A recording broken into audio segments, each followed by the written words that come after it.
یہ تب آپ کو واقعات کربلا صحیح طریقے سے آپ کے ذہن و فکر کو اتریں گے۔ دیدار ملت اسلامیہ، دراصل کربلا اسلام کا ایک موضوع ہے، ورنہ اصل چیز اسلام ہے جس پر ہماری اور آپ کی اچھی معلومات ہونی چاہیے۔ اللہ کے پیغمبر تاجدار انبیاء صلی اللہ تعالیٰ علیہ وآلہ وسلم اس خاندان گیتی پر توحید اور رسالت کا جو عظیم الشان پرچم لہرانے کے لیے آئے تھے، اس پرچم اسلام کو جب پیغمبر اعظم صلی اللہ علیہ وسلم نے ملک عرب میں لہرا کر اس کی فضاؤں کو ملک عرب کے باہر تک پھیلا دیا، تو باطل قوتوں نے رسول اللہ صلی اللہ علیہ وسلم کے انتقال کی فوراً بعد ہی سے پیغمبر اعظم صلی اللہ علیہ وسلم کے لائے ہوئے مذہب کو مٹانے کی ناپاک کوشش شروع کر دی۔ لیکن اس وقت مرد قلندر ابو بکر صدیق رضی اللہ تعالیٰ عنہ تھے، جنہوں نے اپنی تمام تر توجہات فکری اور ایمانی بالیدگیوں کے ساتھ مذہب اسلام کی شان کو بچانے کی کوشش فرمائی۔ رفتہ رفتہ 2-2.5 سال کی مدت میں ابو بکر صدیق رضی اللہ تعالیٰ عنہ کے انتقال کا بھی وقت آ گیا، چونکہ پیغمبر اکرم صلی اللہ تعالیٰ علیہ وسلم نے صدیق اکبر رضی اللہ تعالیٰ کے تعلق سے ارشاد فرمایا تھا کہ یہ میرا صدیق ہے، اس کو حتمی اور ایمانی موت آنی ہے۔ تو موت کے جو اسباب صدیق اکبر رضی اللہ تعالیٰ عنہ کے بیان کیے گئے ہیں، ان میں سب سے اہم سبب وہ خطرناک زہر تھا جس کو ہجرت کی رات غار سور میں سانپ کے کاٹنے سے آپ کو محسوس ہوا تھا۔ عزیزان ملت اسلامیہ، اس غار کا واقعہ بڑا مشہور ہے، میں واقعے کی تفصیل میں نہیں جانا چاہتا، بس آپ کے ذہن و فکر کو عشق اور ایمان کی تازگی کے ساتھ نچوڑنے کی کوشش کرنا چاہتا ہوں۔ جب اس غار میں پیغمبر اکرم صلی اللہ علیہ وسلم کی جانے کی بات آئی تھی، تو صدیق اکبر رضی اللہ تعالیٰ عنہ نے عرض کیا تھا، یا رسول اللہ، اس غار میں پہلے میں جا کر اس کی صفائی کر دوں تاکہ آپ کو اس غار کے اندر کسی قسم کی کوئی تکلیف نہ ہو، کوئی پریشانی نہ ہو۔ صدیق اکبر رضی اللہ تعالیٰ عنہ نے غار کی صفائی کی، چند سوراخ نظر آئے تو ان سوراخوں کو صدیق اکبر رضی اللہ تعالیٰ عنہ نے بند کر دیا۔ ایک سوراخ رہ گیا جہاں تک ان کی چادر کا ٹکڑا نہ پہنچا، تو اس میں آپ نے اپنی پاکیزہ ایڑی کو لگا دیا اور ادب و احترام کے ساتھ بیٹھ کر پیغمبر اعظم صلی اللہ علیہ وسلم کو آواز دی۔ جناب رسالت مآب صلی اللہ علیہ وسلم جب غار میں تشریف لائے تو صدیق اکبر رضی اللہ تعالیٰ عنہ کے زانوئے مبارک پر اپنے سر ناز کو رکھا اور آرام فرمانے لگے۔ عزیزان ملت اسلامیہ، آپ غور فرمائیں کہ اللہ کے رسول صلی اللہ تعالیٰ علیہ وسلم نے صرف ایک علی کے زانو پر اپنا سر نہیں رکھا ہے، بلکہ کئی ایسے اصحاب ہیں جن کے زانوئے ناز پر پیغمبر اکرم کے سر آئے ہیں۔ اب اگر کوئی فضیلت کا معیار یہ قرار دے کہ علی کے زانو پر حضور نے سر رکھا اس لیے علی فضیلت والے ہیں، تو میں ان سے کہنا چاہتا ہوں، اگر زانو پر سر رکھنے کی بنیاد پر علی فضیلت والا ہو سکتا ہے تو رسول اللہ نے ابو بکر کے زانو پر ایک دو پل کے لیے نہیں، ایک دو منٹ کے لیے نہیں، ایک دو گھنٹے کے لیے نہیں، بلکہ 2 راتوں سر رکھ کر کے آرام کیا ہے۔ اب ذرا اندازہ لگاؤ ابو بکر کی فضیلت کا کیا عالم ہوگا۔ عزیزوں، حالات کا جائزہ تو لو نا۔ آج دنیا ناجائز طریقے سے اصحاب رسول کی شان کو گھٹانے کی کوشش کر رہی ہے۔ یار میں پوچھنا چاہتا ہوں، ابو بکر صدیق کی غلطی کیا ہے؟ کون سی خطا کی ہے اس عظیم بندے نے کہ آج شیعیت رافضیت کی ناجائز اولادیں سیدنا ابو بکر صدیق اور عمر فاروق پر بھونکنے کی کوشش کر رہی ہے؟ آپ کو معلوم ہونا چاہیے ابو بکر صدیق اس عظیم الشان انسان کا نام ہے کہ اس ابو بکر کے بغیر پیغمبر اعظم صلی اللہ تعالی علیہ وسلم کی عبادتوں میں لذت نہیں آیا. خود پیغمبر اعظم صلی اللہ علیہ وسلم ارشاد فرماتے کہ ابو بکر وہ انسان ہے کہ جب پوری دنیا میں مکہ المکرمہ کے اندر ہر بندہ مجھ کو جھٹلا رہا تھا, میرے بارے میں لوگ آیت تلاش رہے تھے, اس وقت اگر کسی بندے نے مجھ پر ایمان قبول کر کے میری مدد کیا تھا تو فقط تنہا ہوا ابو بکر صدیق ہوا. ملت بیضا کے غیور مسلمانوں, ابو بکر صدیق رضی اللہ تعالی عنہ ہے. غار کے اندر پیغمبر اعظم صلی اللہ علیہ وسلم نے ان کے زانوں پر سر رکھا, آرام کرنے لگے. تھوڑی دیر بیتی, ابو بکر صدیق رضی اللہ تعالیٰ عنہ نے غار کے دروازے سے دیکھا کہ کفار آ رہے ہیں, کہیں ایسا نہ ہو کہ وہ کافر ہمیں دیکھ لیں اور ہم پر تکلیف پہنچا دیں. صدیق اکبر نے عرض کیا, یا رسول اللہ علیہ السلام, مجھے خوف ہے, مجھے ڈر ہے کہیں یہ ظالم ہمیں دیکھ نہ لیں. عزیزان ملت اسلامیہ, اس خوف اور ڈر کی طرح تشریح کر دوں. کچھ لوگ کہتے ہیں ابو بکر صدیق کو ڈر جو محسوس ہوا وہ اپنی جان کا ڈر تھا, کہیں لوگ آ کر کے ابو بکر کو مارنے نہ لگ جائیں. عزیزان ملت اسلامیہ, ابو بکر صدیق رضی اللہ تعالیٰ عنہ نے اس موقع پر جو یہ فرمایا کہ اے اللہ کے رسول مجھے ڈر ہے کہیں ظالم ہمیں تکلیف نہ پہنچا دے, یاد رکھنا ابو بکر صدیق رضی اللہ تعالیٰ عنہ کو اپنی جان کا کوئی غم نہ تھا. اگر ابو بکر کو ڈر تھا, اگر ابو بکر کو خوف تھا تو صرف رسول اکرم صلی اللہ علیہ وسلم کا خوف تھا کہیں حضور کو تکلیف نہ دے دے. اور اس پر دلیل یہ ہے جب اللہ کے پیغمبر صلی اللہ علیہ وسلم نے ان کو تسلی دیتے ہوئے ارشاد فرمایا تو یہ نہیں کہا تھا اے ابو بکر اللہ میرے ساتھ ہے, بلکہ یہ کہا تھا لا تحزن ان اللہ معنا, اے ابو بکر گھبرا مت, اللہ ہم دونوں کے ساتھ. اندازے گفتگو ملاحظہ کرو, اللہ کے پیغمبر فرماتے ابو بکر گھبرا مت, اللہ صرف میرے نہیں ہم دونوں کے ساتھ. اور اس موقع پر اللہ تبارک و تعالیٰ نے جو خاص نقطہ دیا قرآن کریم میں وہ کسی صحابی کے تعلق سے نہیں. اللہ رب العزت نے قرآن حکیم میں صرف ابو بکر کے لیے نقطہ دیا تھا کہ ابو بکر وہ انسان ہے جن کو قرآن اللہ کا ساتھی کہہ رہا ہے, ورنہ کسی کے تعلق سے اللہ تبارک و تعالیٰ نے یہ صریح آیت نہیں نازل فرمائی ہے. یہ صریح آیت مقدسہ صرف ابو بکر کے بارے میں نازل ہوئی ہے. اسی لیے امام اعظم ابو حنیفہ فرماتے ہیں جو بندہ ابو بکر کی صحابیت کا انکار کرے گا وہ کھلا ہوا کافر ہے, صریح کافر. اس کے کفر میں کسی قسم کی شک اور شبہ کی کوئی گنجائش نہیں. رات محترم, وہ ابو بکر صدیق رضی اللہ تعالیٰ 2 راتیں اللہ کے پیغمبر صلی اللہ علیہ وسلم کے ساتھ غار ثور کے اندر تشریف فرما تھے.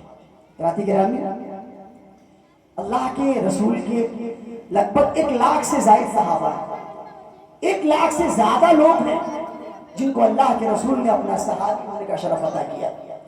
ہر صحابی کی چاہت تھی کہ رسول اللہ صلی اللہ علیہ وسلم کے چہرے نازنی کو بغور دیکھتا. ہر صحابی یہ چاہتا تھا حضور کا چہرہ دیکھے اور دیکھتا ہی رہے. جو جتنا قریب سے دیکھتا تھا وہ چاہتا تھا کہ اور قریب سے دیکھے, جو ایک بار دیکھتا تھا وہ چاہتا تھا کہ بار بار دیکھے. مگر یہ نقطہ لذیذ ملا جس کو مل گیا ہر شخص کے نصیب میں عزت کی رس گیا. وہ بندہ مومن جو رسول اللہ صلی اللہ علیہ وسلم کو دیکھنے کی چاہت رکھا کرتا ہے, ہر بندے کے دل میں ایک آہ ہے, ایک شوق ہے کہ رسول اللہ صلی اللہ علیہ وسلم کو دیکھیں. مگر عزیزان ملت اسلامیہ, اللہ تبارک و تعالیٰ نے یہ حسین موقع ابو بکر صدیق رضی اللہ تعالیٰ عنہ کو عطا کیا ہے.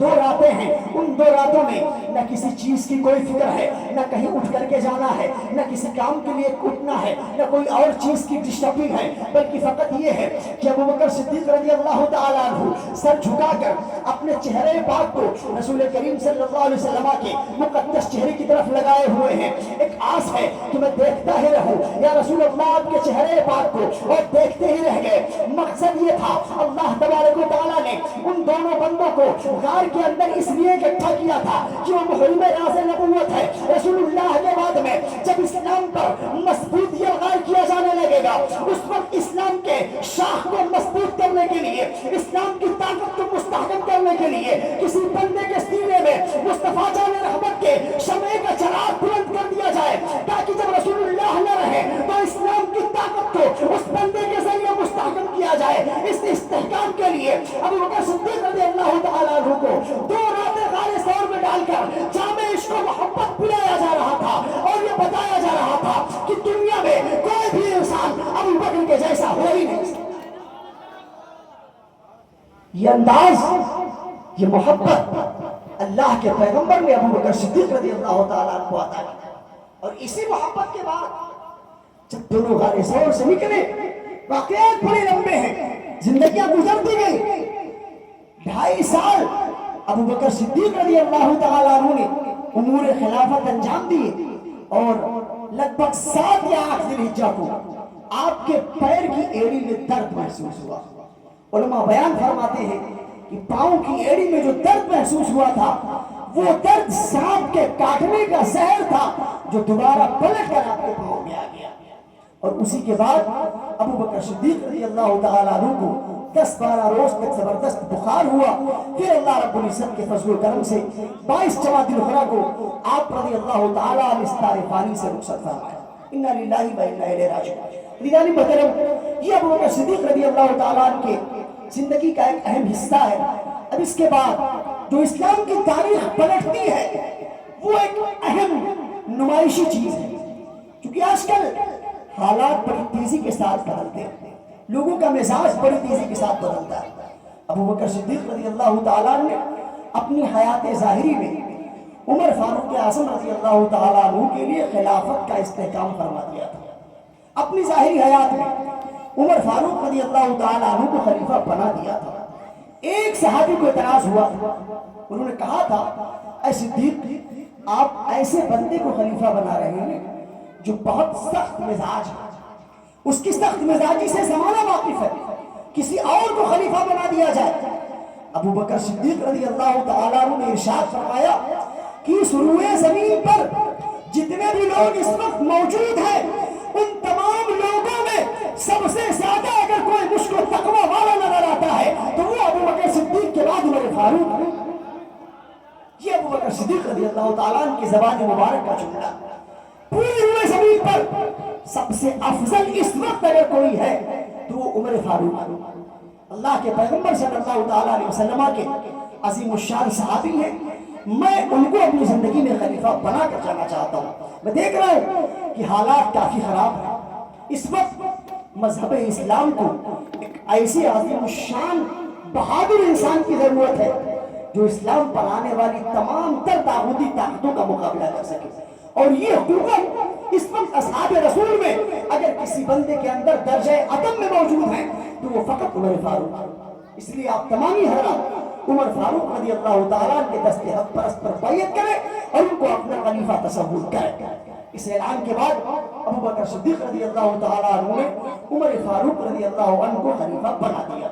جب آپ خلیفہ ہو گئے تو آپ کی خلافت کی جو حالات ہیں وہ بڑے اہم ہیں۔ میں خلافت کے حالات سے پہلے ایک مختصر سی روشنی عمر فاروق کی زندگی پر ڈالنا چاہتا ہوں تاکہ آپ تمامی حضرات عمر فاروق رضی اللہ تعالیٰ کی حیات طیبہ کو دیکھ کر اندازہ لگائیں کیا واقعی ابو بکر نے عمر کو جو خلیفہ بنایا تھا ان کے اندر یہ استعداد تھی یا نہیں تھی۔ ان حالات کا آپ جائزہ لیں، اندازہ کریں کہ عمر فاروق رضی اللہ تعالیٰ عنہ کس بندے کا نام ہے۔ سب سے پہلے تو آپ ایمان لانے سے پہلے ان کے حالات کو دیکھیں۔ ایمان لانے سے پہلے حضرت عمر رضی اللہ تعالیٰ عنہ کا حال یہ تھا کہ وہ بہت مضبوط گھرانے کے ایک امیر انسان کا نام عمر تھا، اور اپنے اندر طاقت و قوت بھی اتنی تھی کہ وہ اپنے سامنے کسی بندے کو بہادر سمجھتے نہیں تھے، اتنی ان کے اندر جوش اور جذبات بھرے ہوئے تھے۔ اللہ کے رسول صلی اللہ تعالیٰ علیہ وسلم نے جب امیر حمزہ رضی اللہ تعالیٰ نے ایمان لے آئے، امیر حمزہ کی ایمان لانے کے بعد مکہ کے لوگوں نے یہ محسوس کیا جب اسلام کی طاقت تیزی کے ساتھ بڑھنے لگی ہے، بڑے بڑے لوگ مسلمان ہو رہے ہیں، کہ ایسا نہ ہو کہ مکہ المکرمہ ہی میں اسلام کا پرچم بلند ہو جائے، اس لیے کچھ ایسا کام کیا جائے کہ رسول اللہ صلی اللہ علیہ وسلم کا مشن یہیں پر ختم ہو جائے۔ لوگوں نے میٹنگ کیا اور یہ تیاری بنائی کہ کوئی ایسا بہادر انسان تیار ہو جو محمد عربی صلی اللہ علیہ وسلم کا سر قلم کر دے ماضی۔ اس تیاری کے ساتھ انہوں نے 100 اونٹوں کا انعام بھی رکھا زبردست انداز میں، لیکن کوئی آدمی رسول اللہ کا سر قلم کرنے کے لیے تیار نہیں ہو رہا تھا۔ اسی اثنا میں اللہ کے پیغمبر نے دعا مانگی، اے پروردگار تو مذہب اسلام کو عمر ابن خطاب کے ذریعہ طاقت عطا فرما۔ اے پروردگار اللہم اعز الاسلام بعمر ابن الخطاب خاصہ، مشکاہ شریف کے الفاظ۔ پیغمبر اعظم صلی اللہ علیہ وسلم نے یہ دعا کی اور اللہ تبارک و تعالی نے قبول فرمائی۔ عمر فاروق جو اس وقت عمر ابن خطاب ہوا کرتے تھے، رسول اللہ صلی اللہ علیہ وسلم کا سر قلم کرنے کے لیے تیار ہو گئے، اپنے ہاتھ میں ننگی تلوار لی اور مکہ المکرمہ کی گلیوں میں چل پڑے۔ وہ زمانہ ایسا تھا کہ اس وقت دھوپ بڑی کڑاکے کی نکلا کرتی تھی، بہت تیز۔ کوئی بھی انسان جب مکے کی گلیوں میں چلتا تھا تو دیوار کا سایہ لے کر کے چلا کرتا تھا تاکہ اس کے جسم پر دھوپ کی شعاعیں کم لگیں۔ لیکن جس وقت عمر بن خطاب نے اپنی ہاتھ میں ننگی تلوار لی اور رسول اللہ کا سر قلم کرنے کے ارادے سے نکلے، آپ دیواروں کا سایہ لے کر کے نہیں چل رہے تھے، بلکہ غصے اور جوش و جذبات کا یہ عالم تھا کہ وہ دھوپ اور سورج کی شعاعوں سے ٹکراتے ہوئے جا رہے تھے۔ جاتے ہوئے راستے میں نعیم بن عبداللہ نامی ایک صحابی مل گئے جن کا اسلام لانا ابھی ظاہر نہ تھا۔ نعیم نے کہا عمر بڑے جوش میں لگ رہے ہو یار، کہاں جا رہے ہو؟ عمر ابن خطاب نے کہا میں جا رہا ہوں محمد کا سر قلم کرنے۔ نعیم نے کہا تمہیں ڈر نہیں ہے؟ اگر تم نے محمد کا سر قلم کر دیا تو بنو ہاشم، بنو زہرہ اور ان کے خاندان کے لوگوں کا انتقام برداشت کر پاؤ گے؟ بڑا مضبوط خاندان ہے محمد کا، تم کو جینے نہیں دیں گے۔ عمر ابن خطاب چلال میں آ گئے، کہتے ہیں لگتا ہے تو نے بھی اپنے باپ داداؤں کا دین بدل دیا ہے، اس لیے محمد کے تعلق سے باتیں کرنے لگا ہے۔ عزیزان ملت اسلامیہ، نعیم بن عبداللہ کہتے ہیں ہاں میرے باپ داداؤں کا دین باطل تھا، محمد جو دین لے کر کے آئے ہیں وہ حق ہے، اس لیے میں نے محمد کے دین کو تسلیم کر لیا ہے۔ جب یہ بات ہوئی حضرت سیدنا نعیم بن عبداللہ نے اپنی تلوار کھینچ لی، دونوں میں ابھی مقابلہ ہونے ہی والا تھا کہ نعیم کہتے ہیں عمر مجھ سے لڑنے سے پہلے ذرا اپنے بہن اور بہنوئی کی خبر لے لے۔ تیور بدل دیا، کہتے بہن بہنوئی کی خبر، ماجرا کیا ہے؟ تیری بہن بھی مسلمان ہو گئی ہے، بہنوئی بھی اسلام لے آیا۔ عمر بن خطاب نے تلوار کو میان میں ڈالی اور راستہ بدل دیا، فوراً اپنے بہن کی طرف چل پڑے۔ جب اپنے بہن کے دروازے پر پہنچے، دروازے پر دستک اس انداز میں دیا کہ بالکل دروازہ کھڑا اٹھا۔ اندر بیٹھے ہوئے لوگ گھبرا گئے۔ دروازے پر دستک دینے کا دو انداز ہوتا ہے، ایک محبت سے دروازہ ٹھوکا جاتا ہے اور ایک جلال اور غضب کے ساتھ دروازہ ٹھوکا جاتا ہے، دونوں انداز میں فرق ہوا کرتا ہے۔ فرق محسوس کر کے بہن نے جان لیا کہ بہت خطرناک انسان کوئی آیا ہے۔ آواز تھی کون؟ عمر بن خطاب کھڑا ہے۔ دروازہ فوراً کھولا گیا۔ اس وقت حضرت خباب رضی اللہ تعالیٰ عنہ ان دونوں بندوں کو تبلیغ اسلام کے تعلق سے قرآن عظیم کی کچھ آیتیں لے کر کے آئے تھے، وہی پڑھا رہے تھے۔ فوراً حضرت خباب ایک کنارے جا کر کے چھپ گئے۔ عمر بن خطاب نے اندر آ کر کے پوچھا یہ سب کیا چل رہا ہے تیرے گھر میں؟ ان کی بہن بولتی ہے کچھ نہیں، بس ہم لوگ بیٹھے ہوئے تھے۔ کہتے نہیں بہانے مت بنا، سچ سے بتا معاملہ کیا ہے؟ بہن نے کہا ہم لوگ مسلمان ہو گئے ہیں، قرآن کریم کی آیتیں پڑھائی جا رہی تھی، عزیزان ملت اسلامیہ یہ سننا تھا۔ فوراً حضرت عمر بن خطاب نے اپنے بہن اور بہنوئی کو مارنا شروع کر دیا۔ مارتے مارتے جب ان دونوں کو بالکل لہو لہان کر دیا تو بہن نے ایک خطرناک انداز میں کہا عمر، جیسے یہ جملہ بہن کی زبان سے نکلا عمر کا ہاتھ رک گیا۔ عمر سوچنے لگ گئے کہ ابھی میری بہن کہے گی اے میرے پیارے بھائی تو نے مجھ کو مار مار کر کے بالکل میرا قیمہ بنا دیا ہے، اب میں تجھ سے بالکل التجا کر رہی ہوں، میں تجھ سے معافی مانگ رہی ہوں کہ مجھ کو معاف کر دے، جو تو کہے گا وہی میں کروں گی۔ لیکن عزیزان ملت اسلامیہ تاریخ بتاتی ہے عمر رضی اللہ تعالیٰ ابھی اپنی بہن کا چہرہ دیکھ رہے تھے، انتظار کر رہے تھے کہ میری بہن مجھ سے التجا کرے گی، مگر بہن نے کہا اے عمر اگر تو یہ وعدہ کر کے آیا ہے کہ میں اپنی بہن کو مار مار کر کے مارتا ہی رہ جاؤں گا تو اے عمر سن لے کان کھول کر، جب تک میری دم میں کم ہے میں مصطفیٰ کریم کے دین کو نہیں چھوڑنے والی ہوں۔ یہ وہ نشہ نہیں جسے کرسی اتار دے، جب تک جب میں دم ہے مصطفیٰ کا نعرہ لگاتی رہو۔ سبحان اللہ، نعرہ تکبیر، نعرہ رسالت، مسلک اعلی حضرت ذکر شہید اعظم، ذکر شہید اعظم، نعرہ تکبیر، نعرہ رسالت، سبحان اللہ، زندہ باد۔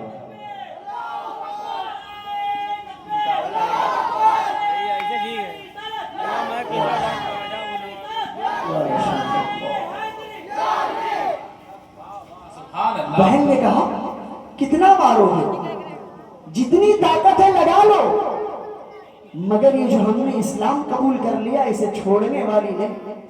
عمر ابن خطاب کہتے ہیں بہن، مکے کے بڑے بڑے بہادروں کے اندر یہ تاب نہیں کہ وہ بلند آواز سے عمر سے بات کر لیا، مگر تو عورت ہو کر اتنی تیز میرے سامنے بول کیسے گئی؟ بہن نے کہا عمر تم کو پتا ہونا چاہیے جس باپ کا خون تیرے لہو میں دوڑ رہا ہے اسی باپ کا خون میرے بھی لہو میں دوڑ رہا ہے، فرق یہ ہے کہ تو عمر ابن خطاب ہے اور میں فاطمہ بنت خطاب ہوں، اور اس پر ترنا یہ ہے کہ میں نے جس بندے کا چہرہ دیکھا ہے اگر تو اس بندے کا چہرہ دیکھ لے گا نا تیرے دل کی دنیا بدل جائے گی۔ عمر کہتے بتا وہ کون ہے؟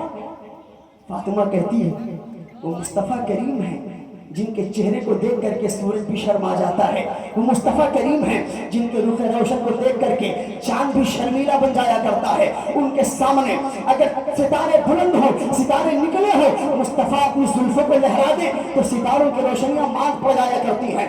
وہی مقدس چہرہ جب سے میں نے دیکھا ہے میرے سامنے دنیا کی ساری طاقتیں پھیکی لگ رہی ہیں۔ عزیزان ملت اسلامیہ، اب عمر ابن خطاب کہتے ہیں لاؤ وہ قرآن ہم کو بھی پڑھا دو، ہم بھی اس قرآن کو دیکھنا چاہتے ہیں۔ عزیزان ملت اسلامیہ، حضرت سیدہ فاطمہ بنت خطاب کہتی ہے عمر ابھی تم ناپاک ہو، اگر تم قرآن پڑھنا چاہتے ہو تو تمہیں غسل کرنا ہوگا۔ حضرت سیدہ عمر کہتے ہیں آؤ ہمیں غسل کروا دو۔ اب فاطمہ بنت خطاب نے پانی بھرا ہے، اپنے بھائی کو غسل کروا رہی ہے۔ یہ غسل ایسا تھا کہ اس غسل سے عمر ابن خطاب کے بدن کا میل نہیں دھل رہا تھا بلکہ ان کے دل کا نفرت دھل رہا تھا، اور دل ہی دل میں عمر مسلمان ہوتے جا رہے ہیں۔ اب قرآن کریم کھول کر عمر ابن خطاب کے سامنے رکھا گیا ہے۔ عمر ابن خطاب نے قرآن کریم کی آیتیں دیکھی ہیں، سب سے پہلے ان کی نظر پڑی ہے سورہ طٰہٰ کی عظیم الشان آیتوں پر۔ اللہ تبارک و تعالیٰ کا فرمان عالی شان اس میں لکھا ہوا تھا اننی انا اللہ لا الہ فاعبدنی واقم الصلاۃ لذکری، میرے بندو سنو میں ہی وہ ہوں جو ساری کائنات کا پروردگار ہے، تو آؤ میرے ذکر کی طرف، میری عبادت کرو اور مجھ کو اپنا خدا تسلیم کرو۔ عزیزان ملت اسلامیہ، ان آیتوں کو پڑھنے کے بعد میں عمر ابن خطاب کی دل کی دنیا پوری طریقے سے بدل جاتی ہے، اور وہ عمر جو اب تک بالکل قتل و غارت کری کا ارادہ لے کر کے آیا تھا، کسی شاعر نے بڑے پیارے انداز میں کہہ دیا کہ بڑے پیارے انداز میں کہا تھا قتل کا لے کر کے ارادہ گھر سے نکلے تھے عمر قتل کرنے کے لیے، مگر جب دیکھا ہے قرآن کو تو ان کے دل سے بھی یہ صدا آنے لگی ہے، نبی کی صدا آنے لگی ہے۔ عزیزان ملت اسلامیہ، حضرت سیدنا عمر بن خطاب نے جب وہ قرآن کی آیتیں پڑھی ہیں، پڑھنے کے بعد اپنے بہن سے کہتے ہیں اب مجھ کو لے کر کے چلو، میں رسول اللہ سے ملاقات کرنا چاہتا ہوں۔ اس وقت رسول کرام وقار دار ارقم میں تشریف فرما تھے۔ دار ارقم اسلام کا ایک چھوٹا سا مدرسہ تھا جہاں چھپ چھپ کر کے اللہ کے رسول اپنے اصحاب کو اسلام کی تعلیمات دیا کرتے تھے۔ اس موقع پر حضرت امیر حمزہ اور دیگر اصحاب رسول کی ایک جماعت تھی جن میں مکمل 39 لوگ بیٹھے ہوئے تھے، سب اسلام کی تعلیمات کو سیکھنے کے لیے موجود تھے۔ ان کے علاوہ اور دیگر افراد جو تھے سب اکٹھا ہو گئے تو 45 کی تعداد پوری ہو رہی تھی۔ 40واں مسلمان حضرت عمر ابن خطاب تھا۔ حضرت عمر ابن خطاب اپنے بہن بہنوئی اور حضرت خباب کے ساتھ میں جا رہے ہیں۔ جب دار ارقم کے دروازے پر پہنچے چند صحابہ وہاں کھڑے تھے، انہوں نے دیکھا کہ ننگی تلوار لے کر کے عمر آ رہے ہیں۔ اللہ کے پیغمبر صلی اللہ علیہ وسلم نے فرمایا اگر عمر کے آنے کا ارادہ اچھا ہے تو بالکل اس کو آنے دیا جائے گا، لیکن اگر اس کا ارادہ غلط ہے، یہ جملہ نکلا حضرت سیدنا امیر حمزہ نے اپنی تلوار کھینچ لی، یا رسول اللہ اگر اس کا ارادہ غلط ہے دروازے پر قدم رکھنے سے پہلے اس کی سر کو گردن سے اڑا دوں گا۔ عزیزان ملت اسلامیہ، حضرت عمر پہنچے ہیں، دروازے پر قدم رکھا ہے، السلام علیکم یا رسول اللہ کے الفاظ ہے۔ اللہ کے پیغمبر صلی اللہ علیہ وسلم کھڑے ہو کر کے استقبال کرتے ہیں۔ حضرت عمر کے سینے پر رسول اللہ نے اپنا دستے کرم رکھا اور فرماتے ہیں اسلم یا عمر، اے عمر مسلمان ہو جا۔ حضرت عمر نے کلمہ پڑھا، رسول اللہ کے قدموں میں آ گئے، عرض کرتے ہیں یا رسول اللہ اب عمر مسلمان ہی نہیں بلکہ آپ کا غلام بھی ہو گیا ہے۔ کسی کہنے والے نے بڑے پیارے انداز میں کہا، دو ہی لفظ ساری عمر کی دنیا کتنا پیارا تھا، خدا جانے وہ لہجہ ہو گیا۔ حضرات گرامی، عمر ابن خطاب رضی اللہ تعالیٰ عنہ جو اپنے وقت کا عظیم الشان بہادر، اپنے وقت کا عظیم الشان سپہ سالار، اسلام کی دولت میں مالا مال ہوا، حضرت امیر حمزہ اور دیگر اصحاب جو وہاں موجود تھے اتنی تیز آواز میں نعرہ تکبیر بلند کیا کہ اس نعرے کی آواز کو مکے کی وادیوں کے تمام جانوروں اور انسانوں نے سماعت کر دیا۔ اتنی تیز آواز میں نعرہ لگایا تھا۔ نعرہ لگانے کے بعد عمر ابن خطاب نے رسول کریم صلی اللہ علیہ وسلم کے قدموں میں سر رکھ دیا، عرض کرتے یا رسول اللہ کیا میرا دین درست نہیں ہے؟ اللہ کے رسول نے فرمایا واقعی عمر کیوں نہیں، حق ہمارا اسلام ہے، کیا آپ سچے رسول نہیں؟ یقیناً ہم سچے رسول ہیں۔ عمر ابن خطاب کہتے یا رسول اللہ اگر آپ سچے رسول ہیں، آپ کا دین سچا ہے تو پھر چھپ چھپ کر کے اس کی تبلیغ کیوں کی جائے؟ اب میں مسلمان ہو گیا ہوں، اب چھپنے کی ضرورت نہیں ہے، آؤ نکلو ہمارے ساتھ، مل کر کے کعبۃ اللہ میں چل کر اسلام کی تبلیغ کریں گے۔ عزیزان ملت اسلامیہ، حضرت عمر ابن خطاب نے تمام اصحاب کو نکالا، سارے صحابہ کرام باہر نکلے، دو صفیں بنائی گئی، ایک صف کے امیر کو حضرت حمزہ کو بنایا گیا، دوسرے صف کے امیر حضرت سیدنا عمر ابن خطاب ہوئے، اور بیچ میں رسول کریم صلی اللہ تعالیٰ علیہ وسلم ہے۔ اب ان کے چلووں میں اللہ کے رسول صلی اللہ علیہ وسلم چلنے لگے۔ کسی کہنے والے نے بڑے پیارے انداز میں کہا ایک سمت علی، ایک سمت عمر، صدیق ادھر، عثمان ادھر، ان جگمگ جگمگ تاروں میں سرکار کا عالم کیا ہوگا؟ اسی انداز میں اللہ کے رسول اب جا رہے ہیں کعبۃ اللہ کی طرف۔ جب کعبۃ اللہ کی طرف جانے لگے عمر ابن خطاب چلا چلا کر کے کہہ رہے ہیں کون ایسا انسان ہے جو آج اپنی بیوی کو بیوہ بنانا چاہے گا؟ کون ایسا انسان ہے جو اپنے بچوں کو یتیم بنانا چاہے گا؟ اگر کسی کے تلوار میں عمر کا مقابلہ کرنے کی طاقت ہے تو وہ آ جائے۔ اب تک مسلمان چھپا کرتے تھے، اب مسلمان چھپیں گے نہیں بلکہ ننگی تلواریں لے کر کعبہ آ رہے ہیں۔ جب ہے تو مسلمانوں کا راستہ روک کر کے دکھاؤ۔ یہ قوت اسلام کو حضرت عمر رضی اللہ تعالیٰ عنہ کے ذریعے عطا ہوئی ہے۔ حضرت سیدنا عمر بن خطاب مسلمان ہوئے، اسلام کو طاقت ہوئی، اللہ کے پیغمبر صلی اللہ علیہ وسلم کی دعا قبول ہوئی۔ دعائے عمر، دعائے رسول کا نام عمر ہے، التجائے رسول کا نام عمر ہے۔ اس عظیم الشان انسان کو عمر بن خطاب کہا جاتا ہے جس کی زندگی کی تمام تر تلخیاں رسول اللہ صلی اللہ علیہ وسلم کی محبت پر قربان ہو جاتی ہیں۔ اب تک حضرت عمر کفر میں تھے تو بہت خطرناک انسان تصور کیے جا رہے تھے، لیکن جب وہ مسلمان ہو گئے ہیں تو اب سب سے اچھے انسان تصور کیا جا رہا ہے ان کو۔ اللہ کے رسول صلی اللہ علیہ وسلم نے عمر ابن خطاب کو جب دیکھا، ان کے تمام تر انداز کو دیکھا، ان کے وارفتگی کو دیکھا، ان کی محبت کو دیکھا، ان کے انقلاب کو دیکھا، ان کی عبادتوں کو دیکھا، ان کی ریاستوں کو دیکھا، ان کے تقوی کو دیکھا، ان کے ایثار کو دیکھا۔ اللہ کے پیغمبر نے فرمایا لو کان بعدی نبی لکان عمر، اگر میرے بعد کوئی بندہ نبی بننے کے لائق ہے تو وہ عمر ابن خطاب۔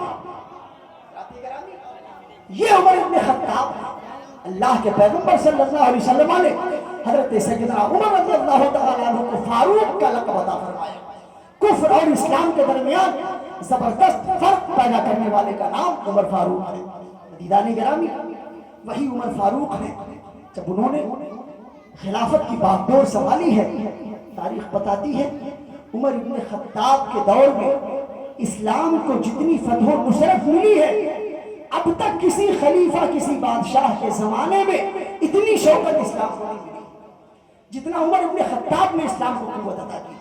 اللہ کے رسول صلی اللہ علیہ وسلم کا وہ عظیم خلیفہ جب مسند خلافت پر بیٹھا ہے، بڑے بڑے بادشاہ ڈر اور گھبراہٹ کے عالم میں کپکپانے لگ گئے تھے۔ کیسر و کسریٰ کی حکومتیں عمر ابن خطاب کا نام سن کر کے کانپ جایا کرتی تھی۔ بڑا نام چل رہا تھا عمر ابن خطاب کا، اور وہ عمر ابن خطاب 22 لاکھ مربع میل کا تنہا بادشاہ ہوا کرتا تھا۔ تھوڑی موڑی دنیا کا نہیں، ایک آدھ محلے کا نہیں، ایک آدھ گاؤں کا نہیں، بلکہ آدھی دنیا کا بادشاہ تھا۔ اس آدھی دنیا کی بادشاہ کو دیکھنے کے لیے ایک یہودی آیا، بڑا چرچا سنا تھا عمر ابن خطاب۔ مدینہ میں پہنچا، لوگوں سے پوچھا عمر کون ہے؟ مسلمانوں کا امیر، مسلمانوں کا خلیفہ کون ہے؟ لوگوں نے بتایا شہر کے باہر کہیں آرام کر رہے ہوں گے، کہیں گشت پر ہوں گے، کہیں گھومنے نکلے ہوں گے۔ یہودی گیا عمر ابن خطاب کی تلاش میں، دیکھا کہ ایک بندہ ننگی زمین پر ایک درخت کے نیچے چمڑے کے اوپر اپنا سر رکھ کر کے آرام کر رہا ہے۔ شبہ تو اس کو بالکل نہیں ہوا کہ یہ عمر ہوا، کیونکہ اب تک اس نے جتنے بادشاہوں کو دیکھا تھا وہ عظیم الشان محلوں میں ہوا کرتے تھے، وہ بڑے بڑے مکانوں بلڈنگوں میں ہوا کرتے تھے، ان کے جسم پر سونے اور چاندی زر و جواہرات کے زیورات ہوا کرتے تھے، اور یہ ایسا بندہ تھا جو زمین کی ننگی پیٹھ پر بالکل اطمینان کے ساتھ پڑا ہوا تھا۔ کسی آنے والے سے پوچھا عمر ابن خطاب کہاں ہوں گے؟ آنے والے نے بتایا دیکھ نہیں رہا ہے اس درخت کے نیچے وہ بندہ جو سو رہا ہے اسی کو عمر ابن خطاب کہا جاتا ہے۔ جیسے ہی یہ خیال، جیسے ہی یہ بات اس نے سنی کہ اس بندے کو عمر ابن خطاب کہا جاتا ہے، ارے اس کے خوف سے آدھی دنیا کانپ رہی ہے، کیسر و کسریٰ کی حکومت اس کی وجہ سے ڈر رہی ہے، اس بندے کو تو مارنا بڑا آسان ہے، بالکل تنہائی کے عالم میں پڑا ہوا ہے، کوئی بچانے والا نہیں ہے، وہ جو انسان پتا کر کے نکلا تھا وہ بھی نکل کر کے جا چکا ہے، اب تو بالکل سناٹا ہے، بڑی آسانی کے ساتھ مار سکتا ہوں۔ اس نے تلوار نکالی، بڑھ کر کے عمر ابن خطاب کی طرف وار کرنا چاہا، اچانک دو شیر نمودار ہو گئے اور اس پر جھپٹ پڑے۔ جیسے ہی شیروں کو دیکھا وہ یہودی چلا کر کے بھاگا۔ عمر ابن خطاب کی آنکھ کھلی، کہتے ہیں کیا معاملہ ہے، کیوں ڈر گیا؟ وہ کہتا ہے اے بندے میں تیرے بارگاہ میں معافی چاہتا ہوں، اب تک میں نے بڑے بڑے بادشاہ دیکھے ہیں مگر تجھ جیسا بادشاہ زندگی میں پہلی بار دیکھا ہے، آدھی دنیا پر حکومت کرنے والا انسان جب زمین کی ننگی پیٹھ پر سوتا ہے تب اس کی حفاظت کے لیے اللہ زمین پر فرشتوں کو اور شیروں کو اتار کر کے اس کی حفاظت، اس عظیم بادشاہ کی حفاظت اللہ تبارک و تعالیٰ نے ان شیروں کے ذریعہ فرمائی۔ اور اس کے بعد عمر ابن خطاب رضی اللہ تعالیٰ عنہ ہے۔ آج ہمارے یہاں کوئی سیکریٹری ہو جاتا ہے تو اس کی شانیں اتنی بلند ہو جاتی ہیں، اب اگر ہمارے پاس پلسر ہے تو اس کو بدل کر کے ہمیں اپاچی لینا ہے، اگر الٹو رکھا ہوا ہے تو اس کو بدل کر کے ہمیں ڈیزائر خریدنا ہے، یہ مزاج ہمارا ہوا کرتا ہے۔ حضرات محترم، وہ عمر ابن خطاب ہیں، پوری دنیا ان کے ڈر سے کانپ رہی ہے، حکومت کا رقبہ اتنا وسیع ہے، اس کے باوجود جب رات کی تنہائی آتی ہے حضرت عمر بن خطاب مصلی بچھا کر رب کی بارگاہ میں گڑگڑاتے ہیں، عرض کرتے ہیں پروردگار عالم یہ تیرا بندہ عمر ہے، تو نے اس کو بڑی بڑی ذمہ داریاں دی ہیں، اے میرے مالک میری ان ذمہ داریوں میں اگر کہیں سے کسی قسم کی کوئی خطا نظر آئے، کوئی کوتاہی نظر آئے پروردگار تو اس کو معاف کر دینا۔ اس طرح کی دعائیں کرنے کے بعد میں جب رات کا سناٹا پھیلتا ہے وہ عظیم الشان خلیفہ مدینہ کی گلیوں میں گشت کرنے کے لیے نکل رہا ہوتا ہے، پورے علاقے کا جائزہ لیتا ہے، کہیں کوئی پریشان حال تو نہیں ہے، کہیں کوئی دکھیارا تو نہیں ہے، کہیں کوئی بھوکا تو نہیں ہے، اور اس کی مدد کی جائے۔ عزیزان ملت اسلامیہ اسی طریقے سے روزانہ کا معمول تھا۔ ایک مرتبہ حضرت عمر گشت کرتے ہوئے ایک راستے سے گزر رہے تھے، گلی میں ایک گھر تھا، بڑا ٹوٹا پھوٹا مکان نظر آیا، اس مکان کے اندر سے بچوں کے رونے کی آواز آ رہی تھی۔ عمر ابن خطاب رضی اللہ تعالیٰ عنہ نے دروازے پر دستک دیا، اندر سے آواز آئی کون ہے؟ ایک مسافر ہوں، دروازہ کھول دے۔ دروازہ کھولا گیا، حضرت عمر ابن خطاب نے اندر جا کر کے پوچھا اماں کیا معاملہ ہے، بچے اتنی رات کو کیوں رو رہے ہیں؟ بوڑھی ماں نے عرض کیا اے بچے کیا بتاؤں، بڑا خطرناک معاملہ ہمارے گھر میں پیش آیا ہے، ہمارے بچے ہیں بھوک اور پیاس سے پریشان ہیں، کوئی ہمارا پرسان حال نہیں ہے، ایک بندہ ہے جس کو مدینے کا والی بنا دیا گیا ہے، اس والی کو تو میری فکر ہی نہیں پیدا ہو رہی ہے، وہ تو خیال ہی نہیں کرتا ہے کہ اس کی رعایا میں کون کھا کر کے سو رہا ہے، کون بھوکا سو رہا ہے۔ آج 2 دن سے میں اپنے بچوں کو اسی ہنڈیا کے سہارے جلا رہی ہوں۔ حضرت سیدنا عمر نے ہانڈی کا ڈھکن کھولا تو اس میں صرف پانی پڑا ہوا تھا اور پانی کے اندر پتھر تھے جن کے پکنے کی آواز آ رہی تھی۔ عمر ابن خطاب کی آنکھوں میں آنسو جاری ہو گئے، کہتے ہیں بوڑھی ماں اگر اجازت ہو تو میں کھانے کے لیے کوئی سامان لے آؤں۔ اس نے کہا ٹھیک ہے لے کر کے آؤ۔ عمر ابن خطاب رضی اللہ تعالیٰ عنہ اب واپس دارالمملکت میں جاتے ہیں، کھانے پینے کے تمام سامان کو اکٹھا کیا اور 2-3 بوریاں تیار کی، ان کو ایک کندھے پر رکھا اور پیٹھ پر رکھا رکھ کر کے چلنے لگے۔ حضرت عمر کا غلام آ گیا، عرض کرتا ہے حضور اتنا بڑا کام آپ اکیلے کر رہے ہو، میری مدد لے لو۔ حضرت عمر ابن خطاب کہتے ہیں آج میں تیری مدد یہاں لے لوں گا مگر جب پروردگار عالم کی بارگاہ میں ہماری پیشی ہوگی ہمارے گناہوں کا بوجھ تو کیسے اٹھا پائے گا، اس لیے آج یہ بوجھ مجھ کو تنہا اٹھانے دے تاکہ خدا کی بارگاہ میں میری گناہوں کا بوجھ مجھ کو نہ اٹھانا پڑے۔ عزیزان ملت اسلامیہ آپ اندازہ لگائیں اتنا عظیم الشان بادشاہ خود اپنے پیٹھ پر 2-2 3-3 بوریاں لاد کر اپنے کام کے لیے نہیں غیروں کی مدد کے لیے جا رہا ہے۔ کون ایسا انسان ہے آج جو عمر فاروق اعظم رضی اللہ تعالیٰ عنہ کی سنت پر عمل کر رہا ہو؟ کون ایسا بادشاہ ہے، کون ایسا عہدیدار ہے، کون ایسا پردھان ہے جو اپنے رعایا کی حفاظت اس طرح کر رہا ہو؟ عزیزان ملت اسلامیہ، عمر ابن خطاب رضی اللہ تعالیٰ عنہ واپس جا کر اس بوڑھی عورت کے گھر میں پہنچے، اور پہنچنے کے بعد میں راشن پانی چھوڑ کر کے واپس نہیں آئے، بلکہ راشن کی بوریاں کھولی ہیں، کھانے پینے کا سامان نکالا ہے اور اس میں ڈال کر چولہے پر بنانا شروع کیا ہے۔ تاریخ بتاتی ہے عمر ابن خطاب دو زانو چولہے کے سامنے بیٹھ جاتے ہیں اور اپنے ہاتھوں کو جھکا کر چولہے میں پھونک ڈالنا شروع کرتے ہیں۔ حضرت عمر ابن خطاب رضی اللہ تعالیٰ عنہ چولہے کو پھونک پھونک کر کے تیار کر رہے ہیں۔ جب کھانا بن کر کے تیار ہو گیا، بچوں کو بلا کر عمر ابن خطاب نے ہنسا ہنسا کر مسکرا مسکرا کر ان بچوں کو کھانا کھلا دیا، اور کھانا کھلانے کے بعد میں بوڑھی عورت سے مخاطب ہو کر کے کہتے ہیں، اے بوڑھی ماں، اگر ہو سکے تو عمر ابن خطاب کو معاف کر دینا۔ بوڑھی کہتی ہے، عمر ابن خطاب کو میں تو قطعی معاف نہیں کرنے والی ہوں۔ جب میں خدا کی بارگاہ میں جاؤں گی، عمر کا گریبان پکڑ کر کے رب کی بارگاہ میں عرض کروں گی، اے پروردگار، تو نے مدینے کا حاکم اسے بنایا تھا جس نے میرا خیال نہ کیا۔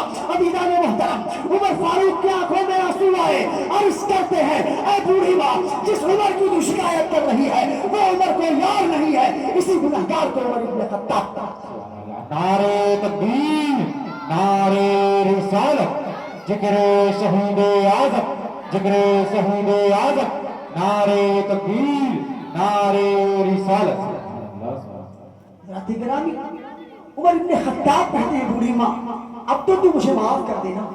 بوڑھی کہتی ہے، بیٹا مجھے پتا نہیں تھا عمر اتنے کریموں والا انسان ہے، مجھ کو معلوم نہ تھا عمر اتنی عزتوں والا انسان ہے۔ عمر کہتے ہیں، بڑی ذمہ داریاں ہیں، دنیا بھر کی حکومتوں کا بوجھ میرے سر پر ہے، بہت ساری چیزوں کو دیکھنا پڑتا ہے، اگر کسی چیز کی ضرورت ہوا کرے تو دارالخلافت میں چلی آیا کرو، مجھ سے کہہ کر میرے حالات کو جان لیا کرو، اس طریقے سے شکایت نہیں کرنا ہے، اس طریقے سے بددعا نہیں دینی ہے، اگر کوئی معاملہ پیش آتا ہے تو مجھ سے آ کر کے کہہ لو، میں خود آ کر کے تمہاری مدد کروں گا۔ عزیزان ملت اسلامیہ، وہ دور اسلام کو جب ملا ہے تب اسلام کو طاقت ملی ہے۔ آج کل اسلام پر وارفتگی کہاں کسی انسان کے اندر ہے۔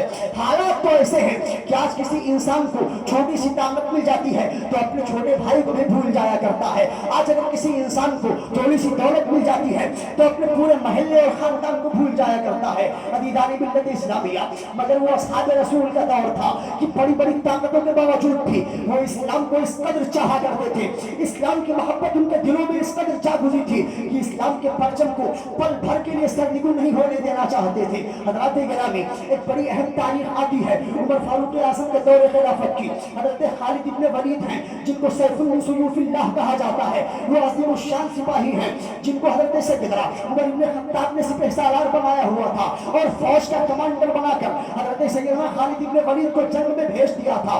جنگ لڑی جا رہی ہے، پوری تیزی کے ساتھ جنگ ہو رہی ہے، اسی جنگ سے قاصد آیا، حضرت خالد ابن ولید کے فضائل و مناقب بیان کیا، اور فضائل و مناقب بیان کرتے کرتے اس قاصد نے کہا، اے عمر ابن خطاب، آج جو مملکت اسلامیہ میں فتوحات کا تذکرہ جاری ہے، آج جو ہر جنگ کو خالد ابن ولید کے ذریعے جیتا جا رہا ہے، اس کی وجہ یہ ہے کہ خالد ابن ولید کے اندر، ان کی تلوار کے اندر اتنا جوش ہے، اتنی طاقت ہے کہ خالد ابن ولید کے ذریعہ تمام جنگوں کو فتح کیا جا رہا ہے۔ اگر خالد ابن ولید نہ ہو تو یقیناً اس طرح کے بڑے بڑے مارکوں کو سر کرنا آسان نہیں ہے۔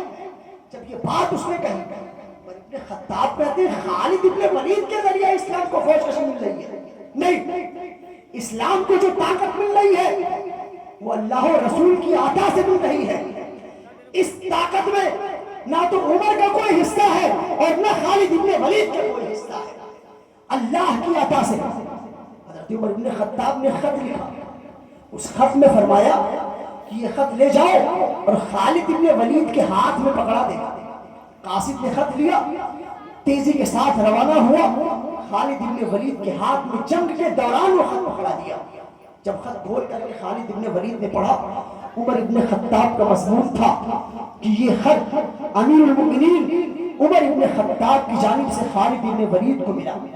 خالد ابن ولید کو حکم ہے کہ آج فوراً اسی وقت اپنے عہدے صدارت، عہدے سپہ سالاری سے استعفیٰ تمہارا لکھا جا رہا ہے، اور تم اپنے اس عہدے سے برخاست ہو کر یہ عہدہ ترنت حضرت ابو عبیدہ ابن جراح کے حوالے کر۔ بہت بڑی بات ہو گئی۔ میدان جنگ میں جو انسان پوری فوج کا کمانڈر ہو، پوری فوج کا سپہ سالار ہو، اس عظیم الشان سپہ سالار کو اس کے تمام فوجیوں کے سامنے اس طریقے سے اس کی سپہ سالاری سے برخاست کر دیا جائے تو وہ اپنی بہت بڑی بے عزتی محسوس کرے گا۔ آج ہمارے یہاں کے حالات بھی اسی طرح۔ حضرت سیدنا خالد بن ولید سے کئی لوگوں نے کہا کہ خالد کیا اب بھی تم جنگ لڑو گے جبکہ تم سپہ سالاری کے عہدے سے برخاست کیے جا چکے ہو؟ کیا اب بھی تم مارکے میں ساتھ نبھاؤ گے؟ عمر ابن خطاب نے نیچے لکھا تھا، خالد اگر اس خط کے بعد تمہیں اسلام کے جنگ میں شریک ہونا ہے تو ایک عام سپاہی کی طرح شریک رہ سکتے ہو، لیکن سپہ سالاری کو عہدہ فوراً ابو عبیدہ ابن جراح کے حوالے کیا جائے۔ اس خط کو پڑھنے کے بعد کلیجہ دہل گیا، لیکن خالد ابن ولید نے کہا نہیں، میں نے اسلام کی جتنی بھی جنگیں لڑی ہیں ان تمام جنگوں میں میرا مطمع نظر صرف اسلام کی آبیاری، اسلام کی ترقی تھی۔ میرا مقصد، میری چیز یا میری نام و نمود نہیں تھا، میں صرف اسلام کو ترقی چاہتا تھا۔ میں سپہ سالار بن کر کے لڑوں تب بھی اسلام کو ترقی ہوگی، اگر میں سپاہی بن کر کے لڑوں تب بھی اسلام کو ترقی ہوگی۔ جب تک میری سانس میں سانس باقی ہے میں اسلام کی ترقی کے لیے لڑتا رہوں گا، سپہ سالاری میرا مقصد نہیں۔ یہ پیغام، یہ درد آج مسلمانوں کے اندر کہاں؟ آج تو ہمارے حالات یہ ہیں کہ اگر ہماری مسجد کا کوئی صدر ہے، کوئی سیکریٹری ہے، کوئی مینیجر ہے، اگر اس کو کسی بنیاد پر صدر، سیکریٹری اور خزانچی کے عہدے سے برخاست کر دیا جائے تو وہ بندہ مسجد میں چندہ دینا تو بڑی بات، مسجدوں میں نماز پڑھنے کے لیے بھول جایا کرتا ہے۔ عزیزان ملت اسلامیہ، اس کے بعد ہماری شکایت ہو رہی ہے کہ آج مسلمان مارا جا رہا ہے، آج مسلمان پیٹا جا رہا ہے، آج مسلمانوں کو ستایا جا رہا ہے۔ عزیزان ملت اسلامیہ، مسلمانوں کے اندر فقط ایک کمی نہیں ہے کہ مسلمانوں نے نماز کو ترک کر دیا ہے، مسلمانوں میں ایک کمی نہیں ہے کہ مسلمانوں نے زکات دینا ترک کر دیا ہے، مسلمانوں نے روزہ رکھنا چھوڑ دیا ہے۔ عزیزان ملت اسلامیہ، مسلمانوں کے اندر اتنی ساری کمیاں پیدا ہو گئی ہیں کہ اسلام کی تمام تر معاشرت کو اسلام کے مسلمانوں نے آج بالکل بھلا دیا ہے، اسلام کی تمام تر آداب کو آج مسلمانوں نے اپنے پیروں سے رون دیا ہے۔ اسی کا یہ نتیجہ ہے کہ آج ہم برباد ہوتے نظر آ رہے ہیں۔ خالد ابن ولید نے اپنی تلوار کو میان میں نہیں رکھا بلکہ وہ مسلسل لڑتے رہے، اور جب تک وہ جنگیں پوری طرح سے فتح نہ ہو گئی اس وقت تک آپ ایک سپاہی کی حیثیت سے ابو عبیدہ ابن جراح کے ہمراہ رہ کر مکمل جنگ کے میدان میں ایک سپاہی کی طرح کام کرتے رہے۔ عزیزان گرامی، یہ عظیم الشان صحابہ ہیں جن کے بارے میں اللہ کے پیغمبر نے ارشاد فرمایا تھا، اصحابی کا نجوم فبأیہم اقتدیتم اہتدیتم، یہ میرے صحابہ ستاروں کے مانند ہیں، تم ان میں سے جس کی بھی پیروی کرو گے کامیاب ہو جاؤ گے۔ ایسے نہیں کسی صحابی کے بارے میں کہہ دیا گیا ہے، جتنے بھی صحابہ ہیں وہ اپنے اپنے تمام تر کاموں میں عظیم الشان ہوا کرتے ہیں۔ عزیزان گرامی، بات کرنے چلا تھا عمر بن خطاب رضی اللہ تعالیٰ عنہ کی۔ عمر ابن خطاب واقعی اپنے وقت کے بہت عظیم الشان بہادر ہیں۔ اللہ کے رسول صلی اللہ علیہ وسلم ارشاد فرماتے ہیں، عمر ابن خطاب وہ انسان ہے کہ جس کا نام سن کر صرف انسان نہیں بلکہ جنات اور شیاطین بھی اپنا راستہ بدل دیا کرتے ہیں۔ اس بندے کا نام عمر ابن خطاب ہے۔ اسی عمر ابن خطاب کے تعلق سے ایک اہم واقعہ مجھ کو یاد آ رہا ہے کہ عمر ابن خطاب رضی اللہ تعالیٰ عنہ کے دور حکومت میں جب بات آئی شراب کی تو حضرت سیدنا فاروق اعظم رضی اللہ تعالیٰ عنہ نے یہ فیصلہ فرما دیا کہ جو بندہ بھی شراب پیتا ہوا نظر آ جائے گا اس بندے کو زبردست اسلامی شریعت کے مطابق سزا دی جائے گی۔ حضرت عمر فاروق اعظم کا جب یہ اعلان سنا تو بڑے بڑے شرابیوں کو کلیجہ ہل گیا کہ اس حکومت میں اگر کہیں شراب پکڑ لی گئی ہے تو بالکل گھر جلا کر کے تباہ کر دیا جائے گا، اس انسان کو جینے کا ادھیکار نہیں ملے گا۔ ہر انسان بالکل شراب سے اپنے آپ کو دور رکھا کرتا ہے، لیکن آپ جانتے ہو کہ معاشرے میں کچھ ایسے لوگ نظر آ جاتے ہیں تمام تر پابندیوں کے باوجود بھی گناہ میں ان کی لذت پیدا ہو جاتی ہے، وہ گناہ کے اتنے عادی ہو جایا کرتے ہیں کہ کتنی بھی پابندیاں لگا دی جائیں مگر وہ کہیں نہ کہیں سے چھپ چھپا کر کے گناہ کر ہی لیا کرتے ہیں۔ اسی طریقے سے ایک بندہ فاروق اعظم کے زمانے میں بھی شراب کا بڑا عادی تھا، بڑا چاہا اس نے شراب چھوڑنے کے لیے مگر وہ شراب نہیں چھوڑ پا رہا تھا، بڑی زبردست عادت لگی ہوئی تھی۔ ایک مرتبہ دوپہر کا وقت تھا، اپنے اپنے گلے میں چادر ڈالے, بغل میں شراب کی بوتل دبائے, ایک باغ سے گزر رہا تھا, بڑی تیز دھوپ تھی. فاروق اعظم رضی اللہ تعالیٰ عنہ کی عادت ہے جب مدینے میں ہوا کرتے ہیں, دن ہو یا رات ہو, مدینے کی گلیوں کا گشت کیا کرتے ہیں, لوگوں کے حالات کا جائزہ لیا کرتے ہیں. حضرت عمر فاروق اعظم رضی اللہ تعالیٰ عنہ اسی باغ کی طرف سے گزرے, راستے میں ایک موڑ پڑ رہا تھا, جیسے ہی موڑ پر سے وہ بندہ گھوما, سامنے عمر فاروق نظر آ گئے. اب ڈر گیا, اب کروں تو کیا کروں, اگر عمر فاروق نے ابھی دیکھ لیا تو بنا سزا دیے مانیں گے نہیں, چونکہ ایسا حاکم ہے کہ اپنی حکومت میں غلط کام کو قطعی برداشت کر نہیں سکتا ہے, یہ بندہ کبھی بھی معاف کرنے والا نہیں ہے. اب وہ ڈر گیا کہ اب کروں تو کیا کروں, شراب کی بوتل ہے, اگر اس کو چھپا رہا ہوں تو چھپانے کا کوئی انتظام نہیں ہے, اگر کہیں پھینک رہا ہوں تب بھی دیکھ لیا جاؤں گا, اگر اس کو پی رہا ہوں تب بھی سامنے عمر کھڑا دیکھ رہا ہے. عزیزان ملت اسلامیہ, اس کے ذہن میں ایک آئیڈیا آیا کہ یہ چادر جو ہمارے گلے میں پڑی ہے, اس چادر کو پھیلا کر کے اوڑھ لیتے ہیں, ابھی تو عمر دور ہے, دور سے تھوڑی دیکھ پائیں گے. اس نے چادر کو اپنے بدن پر ڈال لیا, شراب کی بوتل بغل میں چھپی ہے, سر جھکا کر کے گزر رہا ہے. عمر ابن خطاب رضی اللہ تعالیٰ جب بالکل اس کے قریب سے آئے, فرماتے ہیں جوان تیرے بغل میں کیا چھپا رکھا ہے؟ جوان کہتا ہے کچھ بھی تو نہیں ہے حضور, بالکل خالی ہوں. حضرت عمر نے فرمایا اگر تو بالکل خالی ہے تو ذرا یہ بتا کہ اتنی تیز دھوپ میں جبکہ لوگ گرمی سے پریشان ہیں تو اتنی موٹی چادر اوڑھ کر کے کہاں جا رہا ہے؟ اب اس بندے کے پاس کوئی جواب نہ رہا. بندے سے کہا اپنی چادر کو ہٹاؤ. جب اس نے چادر ہٹائی بند بوتل نکل آتی ہے. حضرت عمر فاروق کہتے ہیں اب ذرا بتا اس بوتل میں کیا ہے؟ اس بندے نے کہا اس بوتل میں دودھ ہے. عمر فاروق رضی اللہ تعالیٰ عنہ نے کہا دودھ ہے تو ڈھکن کھول کر کے پلٹ دے. اس بندے نے اب ڈھکن کھولنے سے پہلے اپنے پروردگار کو یاد کیا ہے, اے میرے مالک میں نے تو اپنی زبان سے کہہ دیا کہ بوتل میں دودھ ہے, لیکن میں تو اس میں شراب لے کر کے آیا ہوں. اے پروردگار عالم, آج میری آبرو کی لاج رکھ لینا, میں وعدہ کرتا ہوں اب کبھی شراب کو ہاتھ نہیں لگاؤں گا. عزیزان ملت اسلامیہ, عمر ابن خطاب کے کہنے پر جب اس نے بوتل کی ڈھکن کھولی ہے اس کو اڑیلا گیا ہے, اب شراب کی جگہ سے دودھ نکل رہا ہے. میرے ملت کے نوجوانوں, اب یاد کرو وہ خدا کتنا رحیم ہے جو اپنے بندے کی توبہ کو پل بھر میں قبول کر لیتا ہے. اے میرے ملت کے نوجوانوں, کیا تم میں بھی کوئی ایسا نوجوان ہے جو اپنے کسی گناہ سے عمر فاروق کا واسطہ دے کر کے توبہ کر سکتا؟ یہ ہے عمر جن کے آداب شائدہ سقر اس خدا دوست حضرت پہ لاکھوں سلام. ایسا عظیم انسان اگر کسی کو مل جائے تو یقیناً خلافت تو کیا دنیا کی ساری بادشاہت اس کے قدموں میں ڈال دی جائے تب. انسان ایسا ہے. عمر فاروق رضی اللہ تعالیٰ کے دور حکومت میں پرندے کو پر مارنے کی مجال نہیں تھی, کوئی بندہ ادھر سے ادھر کر دے, اتنی سختی تھی عمر فاروق کے زمانے میں. دریائے نیل جو ایک دریا ہے جو اللہ کے حکم سے بہا کرتا ہے, دریائے نیل پر جب ایک مسلمان کو حاکم بنایا, غالباً نام حضرت مسعود رضی اللہ تعالیٰ عنہ آتا ہے. انہوں نے مصر میں جا کر جب اپنی حکومت کو سنبھالا, مصر والوں نے کہا حضور آنے والے مہینے کی 11 تاریخ میں دریائے نیل سوکھ جائے گا. ہم لوگوں کی پرانی پرمپرا ہے کہ اس دریا میں ہر سال ایک نوجوان لڑکی کی قربانی کی جاتی ہے, لہذا ہمیں اجازت دیجیے کہ میں دریا میں نوجوان لڑکی کی قربانی پیش کروں.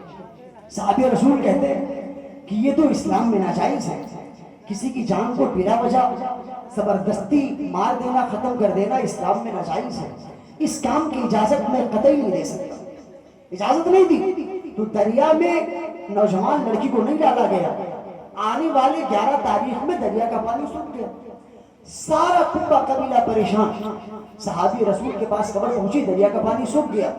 انہوں نے عمر فاروق رضی اللہ تعالیٰ عنہ کو خط لکھا اور ایک قاصد دوڑایا.